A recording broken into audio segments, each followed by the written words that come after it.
Bismillahirrahmanirrahim. Në emër të Allahut, mëshiruesit, mëshirëbërësit.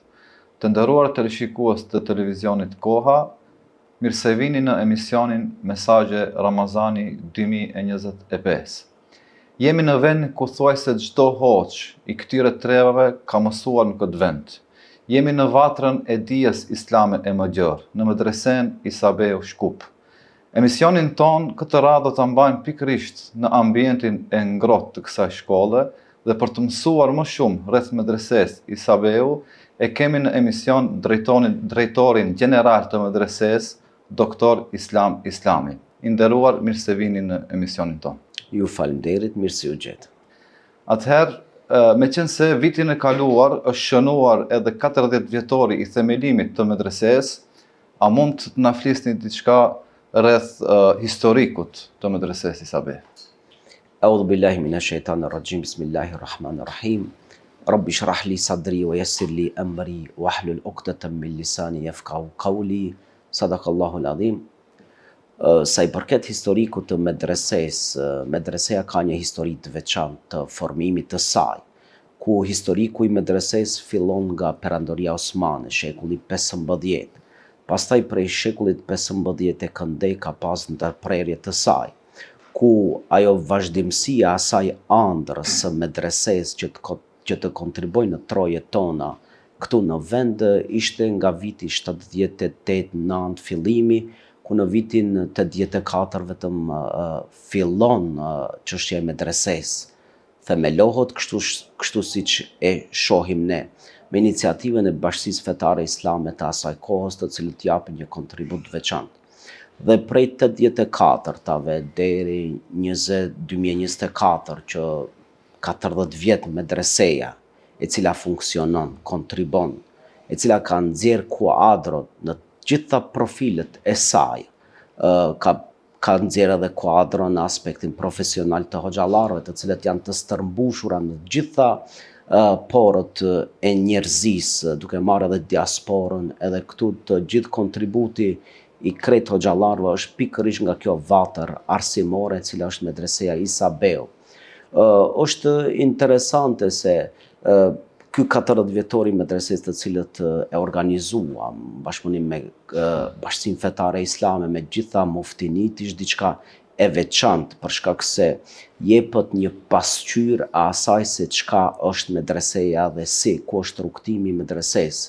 Në këtë 40 vjetor të cilët kishim edhe manifestimin e veçantë, i respektuam ish drejtorët e medreses, duke filluar nga fillimi i hapjes, ku bëm edhe një dokumentar me ish drejtorët, ku kishim profesor Sabaudin Efendi Mahmutin, kishim profesorin e nderuar Bari Aliun, profesorin Muhamet Mustafën, i ndjeri Muhamet Iseni, i cili ka kontribuar në këtë vatër arsimore, dhe aktuali i cili ka qenë profesor Ibrahim Efendi Idrizi, ku tash unë jam drejtori i pas krejt këtyre drejtorëve të cilët kanë dhënë kontributin dhe e kanë mirëmbajt medresen në atë formë siç e shohim ne.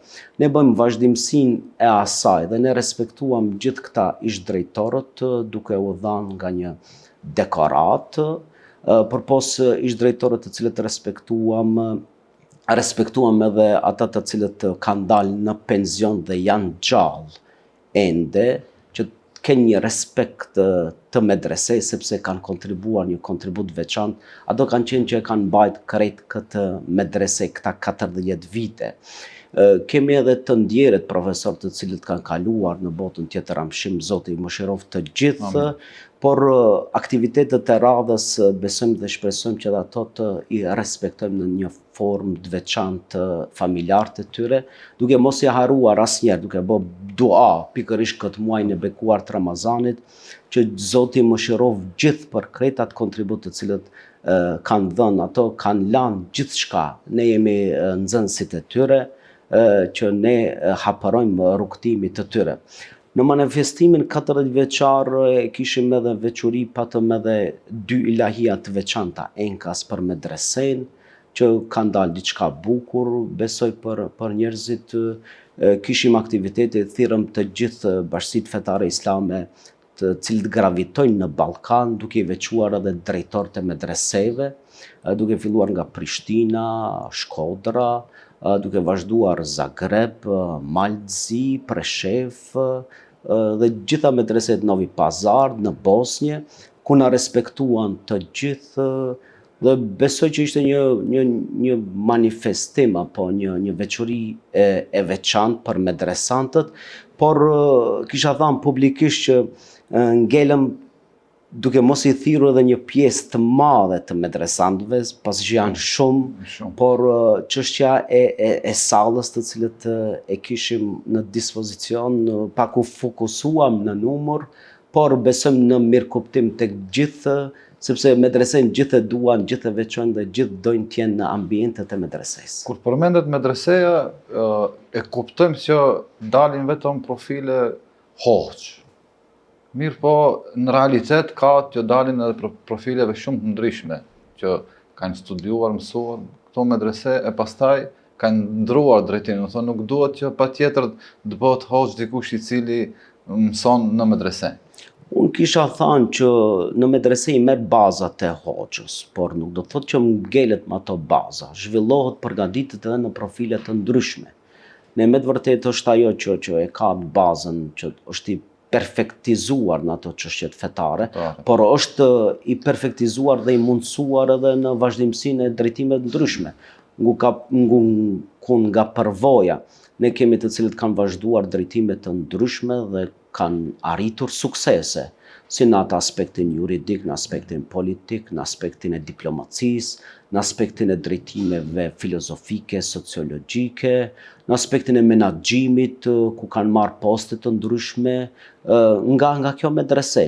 Do të unë kisha thënë, medreseja luan një rol të veçantë, që jashtë profilit klasik hoxh, ai sot e luan një rol shumë të veçantë të asaj që e përgatit njeriun për të sfiduar, për të ballafaquar me gjitha sfidat e jetës dhe t'jetë I suksesshëm, se nuk është vetëm të ballafaqosh, por është e rëndësishme suksesi, ku kemi nga medresantët të cilët kanë arritur në tituj shkencor, do të thotë në drejtime tjera ndryshme, që kjo është kënaqësia e medresesë, kjo është ajo veçoria e medresesë 40 vjeçare, por kisha me thënë edhe 555 vjeçare të asaj të cilët nga themelimi e në këta troje tona shqiptare.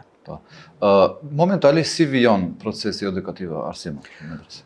Procesi edukativ arsimor vijon me ato standardet e kohës të cilët janë të kërkuara, duke pas lanë të ndryshme, jo vetëm ato fetare, por kemi landë edhe gjuhësore, kemi edhe landë shoqërore, që një medresant përgatitet në 3 tabore të landeve, kisha mujtë me thanë këtë formë, këtë mënyrë, që kemi edhe landë shtesë gjuhësore, ku kemi edhe gjuhën gjermane, cila është zgjedhore, është me këta të rejat, me këtë vazhdimsimin e kërkesave të reja, që funksionon në formën më të veçantë, nxënësit janë të kapshëm, janë të përgatitur, profesorët I kemi profesional të gjitha profileve, shkohet në atë aspektin e profesionizmit, që ambienti medreses kisha me thanë u konkuron edhe shkollave private, bile mund të jetë edhe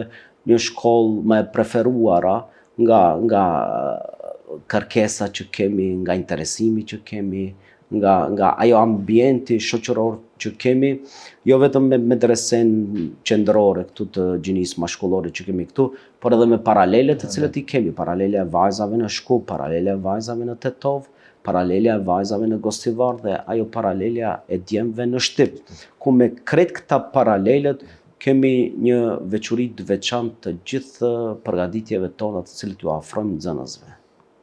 Ju falenderojmë për këta informacione të rëndësishme për medresen dhe me qenë se jemi në muajin e Ramazanit, padyshim që nxënësit tuaj, po edhe stafi akademik bëjnë aktivitetet ndryshme gjatë këtij muaji. Cilat janë aktivitetet cilat do t'i bëni gjatë muajit të Ramazanit? Aktivitetet e medresesë janë të veçanta, posaçërisht në muajin e bekuar të Ramazanit, që kemi aktivitete të nivelit të profesorëve, të profesoreshave, aktivitetet të nivelit të nxënësve dhe nxënëseve të medresesë, ku të gjithë janë aktive në bashkëpunim me Bashkinë Fetare Islame, në bashkëpunim me muftinitë të cilët gravitojnë në Republikën e Maqedonisë së Veriut.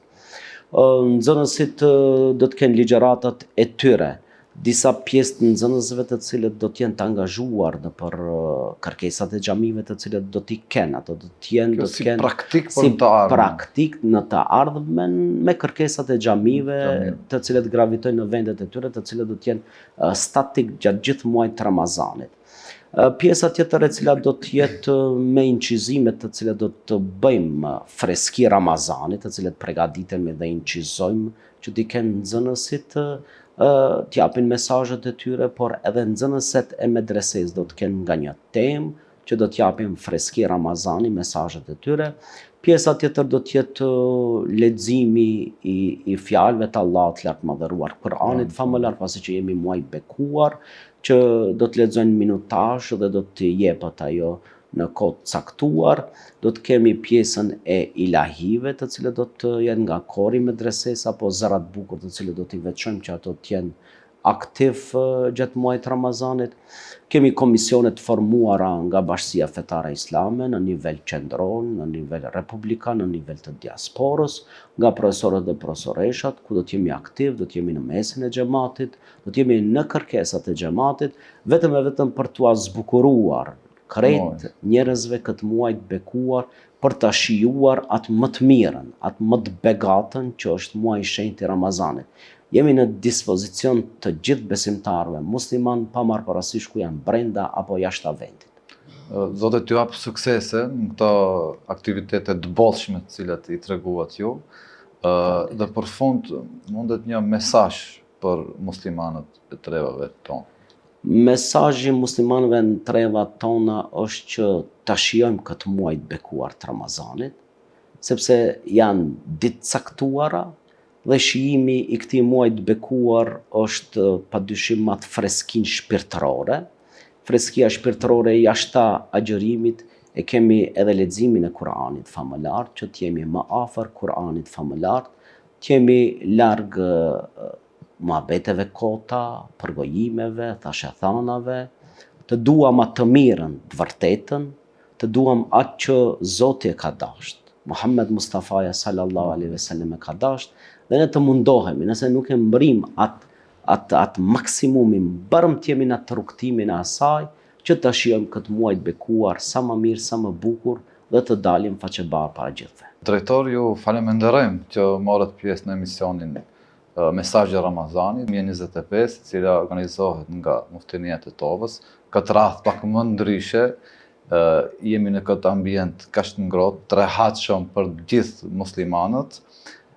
Zoti t'ju jep jetë gjatë, shëndet dhe shumë suksese në detyrën tuaj. Ju falenderojmë për iniciativën, ishte kënaqësi, falenderojmë Muftininë e Tetovës, TV-kohën dhe juve që jeni iniciator apo kryesuesi gjithë kësaj. Ishte kënaqësi, faleminderit.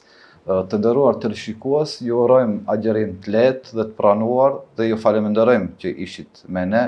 Jemi në fund të emisionit, deri në takimin e radhës. Assalamu alaikum wa rahmatullahi wa barakatuhu.